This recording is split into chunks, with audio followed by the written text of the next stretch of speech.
Իրանի միջուկային օբյեկտների դեմ ամերիկյան բանակի գործողության մասին վաղ առավոտյան հայտնել է Միացյալ Նահանգների նախագահը Դոնալդ Թրամփը սոցցանցի էջում գրել էր. «Մենք ավարտեցինք շատ հաջող հարձակումն Իրանի 3 միջուկային օբյեկտի վրա, ներառյալ Ֆորդոյի, Նաթանզի ու Սպահանի»։ Հայտարարել Միացյալ Նահանգների հարվածներից հետո Թեհրանը պետք է համաձայնի ավարտել այս պատերազմը։ Նույն հարթակում Թրամփը մյուս գրառմամբ ամերիկյան հարվածները իրանական միջուկային օբյեկտներին անվանել է պատմական պահ Միացյալ Նահանգների, Իսրայելի ու ամբողջ աշխարհի համար։ Լրատվամիջոցների մեկը վկայակոչելով իսրայելցի պաշտոնյաներից մեկին հայտնել է, որ Թրամփի վարչակազմը նախօրոք տեղեկացրել է Իսրայելին Իրանին հասցվելիք հարվածի մասին։ Միջուկային օբյեկտներին հարվածներ հասցնելը Իրանը հաստատել է, հաղորդելով օդային հարձակման են ենթարկվել Սպահանի, Ֆորդոյի և Նաթանզի միջուկային օբյեկտները։ Ավելի վաղ Իրանի ընդունվող որոշումների նպատակահարմարության խորհրդի անդամ Մոհսեն Ռեզային հայտարարել էր, որ հարստացված միջուկային բոլոր նյութերը տեղափոխել են անվտանգ վայր։ Իրանի խորհրդարանի նախագահի խորհրդական Մեհդի Մոհամմադի խոսքով Թեհրանը սպասում էր Ֆորդոյի միջուկային օբյեկտի վրա հարձակումների, այդ իսկ պատճառով իրականացրել է տարհանում։ Օբյեկտին անդառնալի վնաս չի հասցվել։ Պաշտոնյան նշել է, Իրանի տեսանկյունից ոչ մի զարմանալի բան տեղի չի ունեցել։ Իրանը մի քանի օր էին սպասում էր Ֆորդոյի վրա հարվածների։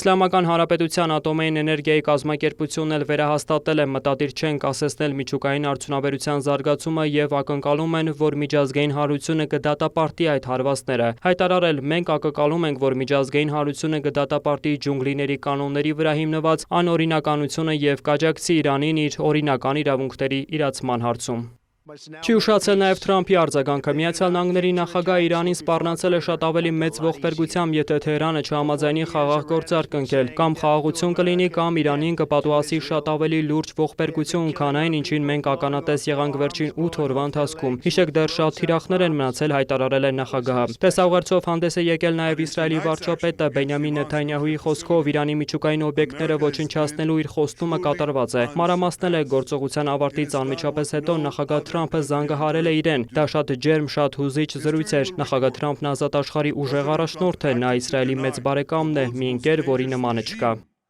ԱՄՆ-ի հարվածների ֆոնին Իրանի միջուկային օբյեկտներից դուրս ճառագայթման մակարդակի աճ չի հայտնաբերվել, ատոմային էներգիայի միջազգային գործակալության արձանագրումն է։ Գործակալությունը կշարունակի գնահատականներ տալ Իրանում տիրող իրավիճակին, երբ ավելի շատ տեղեկություններ ունենա։ Գործակալության գլխավոր տնօրեն Ռաֆայել Գրոսին երկուշաբթի հրավիրել է կառավարիչների խորհրդի արտակարգ նիստ։ Արտակարգ նիստ հրավիրելու կոչն ավելի վաղ արել էր Իրանի արտգործնախարարությունը։ Միացյալ Նահանգների հարձակումն արդեն իսկ հարուցել է միջազգային հանրության բացասական արձագանքը։ ՄԱԿ-ի գլխավոր քարտուղար Անտոնիո Գուտերեշը այն որակել է տարածաշրջանում վտանգավոր սրացում և միջազգային խաղաղության ու անվտանգության ուղղակի սպառնալիք։ Արդյոք Միացյալ Նահանգները ՄԱԿ-ին տեղեկացրել է Իրանին հարվածելու իր ծրագրի մասին հարցմանը Համաշխարհային կազմակերպության գլխավոր քարտուղարի ներկայացուցիչ Ստեֆան Դյուժարիկը պատասխանել է. «Մենք տեղյակ չենք նման ծանուցման մասին»։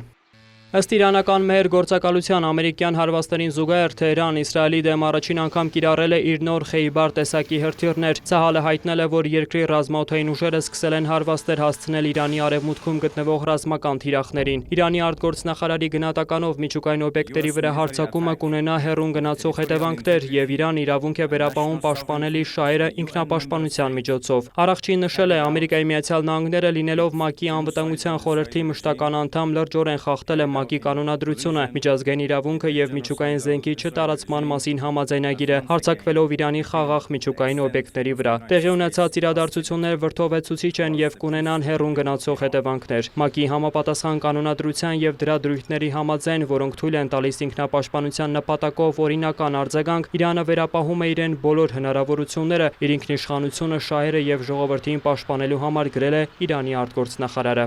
Վոլոդիա Մուշեղյան, Կիրակնորյա լուրեր։